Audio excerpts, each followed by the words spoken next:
Hey there, and welcome to This Explainer. Okay, let's just dive right into this. Imagine for a second that you're trying to buy the Coca-Cola company. You're not just buying their bottling factories or their delivery trucks, right? The real value is in the brand. It's the secret recipe. It's that untouchable magic that literally makes you choose their drink over some generic store brand cola. Or, think about Apple. Their software code is worth billions, but you can't physically touch it. These are intangible assets, and they are genuinely some of the most valuable things on the planet. But if you're an ACCA Financial Reporting student, you probably already know that trying to account for these untouchables using standard textbooks can feel, well, incredibly frustrating. So today, we're tossing the heavy jargon right out the window.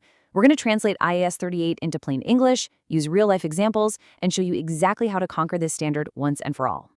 Right out of the gate, here is the absolute golden rule of this entire standard.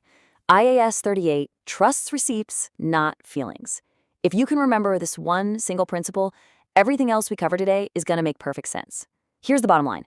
If a business buys an intangible asset in a real transaction with a real verifiable price tag, the accounting standard respects it and recognizes it. But if a company's value is just grown internally, from hope, a lot of hard effort, and good vibes, with no actual market price attached, well, the standard forces you to expense it, because at the end of the day, accountants don't do flattery, they demand cold, hard evidence. So here is our roadmap for today's lesson. We'll start with the bouncer test, look at scope and exclusions, cover initial recognition, dive into bought versus belt, tackle valuing and amortizing, and finally wrap up with some classic exam traps. Let's get into it. All right, first stop, the bouncer test. Before anything even gets the privilege of being called an intangible asset, it has to get past the club bouncer. The strict definition tells us that an intangible asset is an identifiable, non-monetary asset without physical substance. But practically, it has to meet a three-part VIP checklist to get past that bouncer. First, it's got to be identifiable. That simply means you can either separate it from the business and sell it entirely on its own, like a patent, or it arises from a legal contract, like a franchise right. Second, it must be controlled. You need the power to obtain its benefits and, this is crucial, lock everyone else out. Think of it like holding the only key to a house. And third, future economic benefits. Now, here is where students often get confused. They think this just means generating revenue. But cost savings absolutely count as benefits too. If you have software that just makes your production line run cheaper, that is a totally valid economic benefit. Let's actually test that second rule, control, with a quick mini exam scenario. Imagine you own a hot new tech company, and you just spent an absolute fortune training your software engineers. I mean, they are now the best in the world. Pause for a second and think about it. Do you have an intangible asset here? Can you actually control a brilliantly trained workforce? Well, here is the harsh reality. Nope. You really don't. Unless you have some kind of dystopian sci-fi technology, you have no legal ability to lock those employees in. That incredibly valuable knowledge lives entirely inside their heads, and they could literally resign tomorrow to go work for your biggest competitor. Because you cannot restrict access to that benefit, you have zero control. And because of that, staff training expenditure is always an expense. It never ever gets past the bouncer. Next up is scope and exclusions, basically figuring out when our standard needs to step aside. Think of IAS 38 like your general practitioner doctor. It handles intangibles generally, but when a specialist is needed, the GP steps aside. So inventories, they go to IAS 2. Financial assets, they belong to IFRS 9. And listen, ACCA examiners absolutely love to slip a financial asset like a trade receivable into a list of intangibles, just hoping you'll blindly shove it under IAS 38 because, hey, it's untouchable. Please don't fall for it. If it is a contractual right to receive fixed cash, it's a financial asset, not an IAS 38 intangible. Moving right along to initial recognition. We know our asset is an intangible, and it definitely belongs under IAS 38. Now we have to actually put it on the books. To officially recognize the asset, which is just accountant speak for writing it down in the financial statements, two things must be true.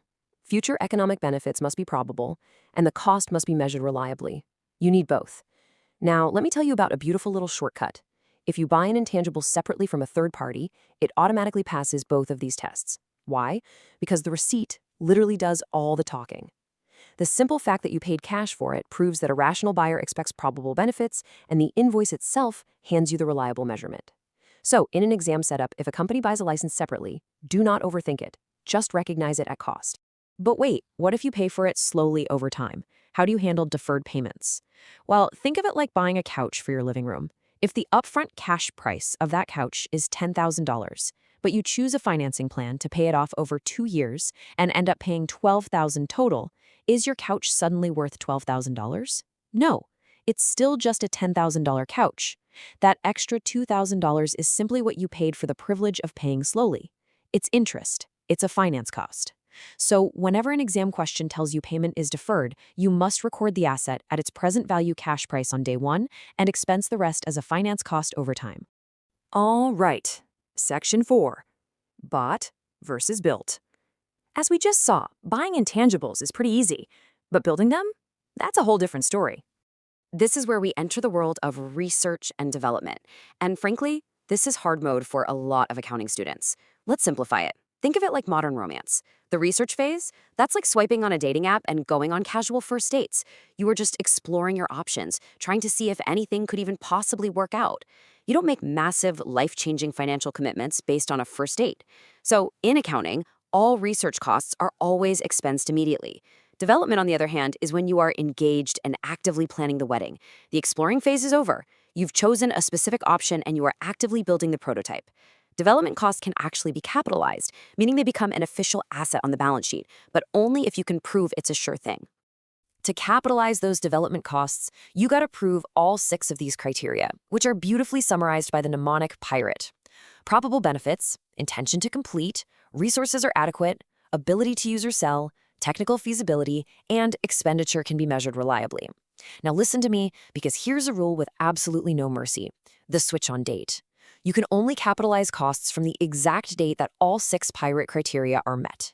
If you spent $1 million in research and early development and then finally hit all 6 criteria today, well, that past million stays expensed forever.